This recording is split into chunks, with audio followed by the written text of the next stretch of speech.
Carmen Winstead was 17 years old when her parents decided to move to Indiana. Her father had lost his job, and the only way he could find new employment was by moving to a new state. The relocation caused a lot of problems for Carmen. She had to leave her friends behind, and attend a whole new school in Indiana. Carmen had a hard time making friends when she changed schools. It was the middle of the school year, and most of the students had no interest in befriending the new girl.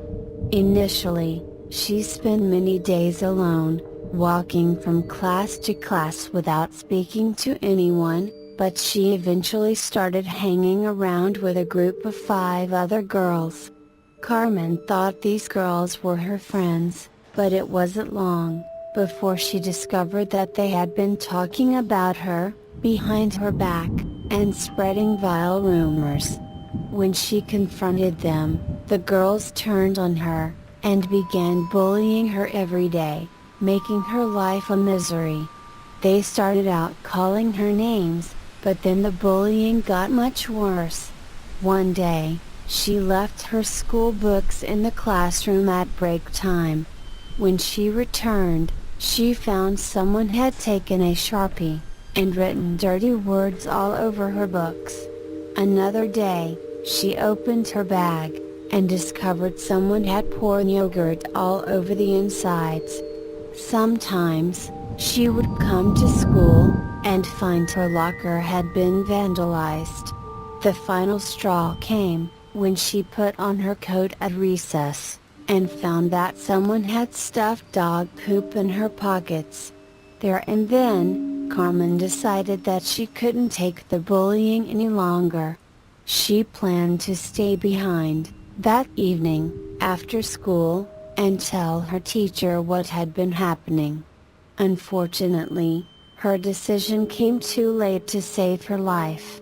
After lunch, her teacher announced that the school was holding a fire drill. When the alarm sounded, Carmen and the other students filed out of the classroom and assembled in the yard outside. As the teachers read out the roll call, the gang of 5 girls decided that this was a great opportunity to embarrass Carmen in front of the whole school during the fire drill. They moved over to where Carmen was standing, near a sewer drain, and began crowding the poor girl, getting in her face, and nudging her towards the open manhole.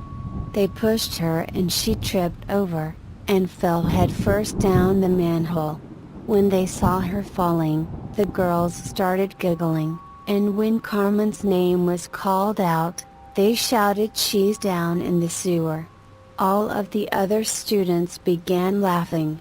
But when the teachers looked down the manhole, and saw Carmen's body lying at the bottom in the muck and the poop, the laughter abruptly stopped. Her head was twisted around at an odd angle, and her face was covered in blood. Worse still, she wasn't moving. There was nothing any of the teachers could do for her. Carmen was dead. When the police arrived, and went down into the sewer, they determined that she had broken her neck. Her face had been torn off when she hit the ladder on the way down, and her neck snapped when she landed on her head, on the concrete at the bottom. The police hauled Carmen's body out of the sewer, and sent her to the mortuary. Everyone had to stay behind after school, while the police questioned all of Carmen's classmates. The 5 girls lied to the police, saying they had witnessed Carmen falling down the sewer. The police believed the girls, and Carmen Winstead's death was ruled an accident, and the case was closed. Everyone thought that was the last they would hear of Carmen Winstead, but they were wrong. Months later, Carmen's classmates began receiving strange emails on their MySpaces. The emails were titled "They Pushed Her" and claimed that Carmen hadn't really fallen down the sewer, she had been pushed.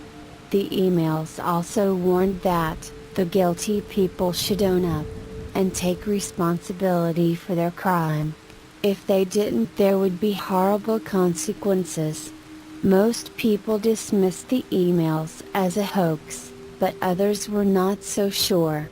A few days later, one of the girls who pushed Carmen down the sewer was at home taking a shower, when she heard a strange cackling laugh. It seemed to be coming from the drain. The girl started to freak out, and ran out of the bathroom. That night, the girl said goodnight to her mom, and went to sleep. 5 hours later, her mom was awoken in the middle of the night, by a loud noise, that resounded throughout the house. She ran into her daughter's room, only to find it empty. There was no trace of the girl. The worried mother called the police, and when they arrived, they conducted a search of the area. Eventually, they discovered the girl's grisly remains. Her corpse was lying in the sewer, covered in muck and poop. Her neck was broken and her face was missing. It had been completely torn off. One by one, all of the girls who pushed Carmen that day were found dead. They had all been killed in exactly the same way, and were all found at exactly the same spot. In the sewer at the bottom of the same uncovered manhole, where Carmen had met her doom. But the killing didn't stop there. More and more of Carmen's former classmates were found dead. It seemed that anyone who didn't believe that Carmen had been pushed, was eventually found down in the sewer with their necks broken, and their faces torn off. They say that Carmen's ghost is still on the rampage, hunting down anyone who doesn't believe her story.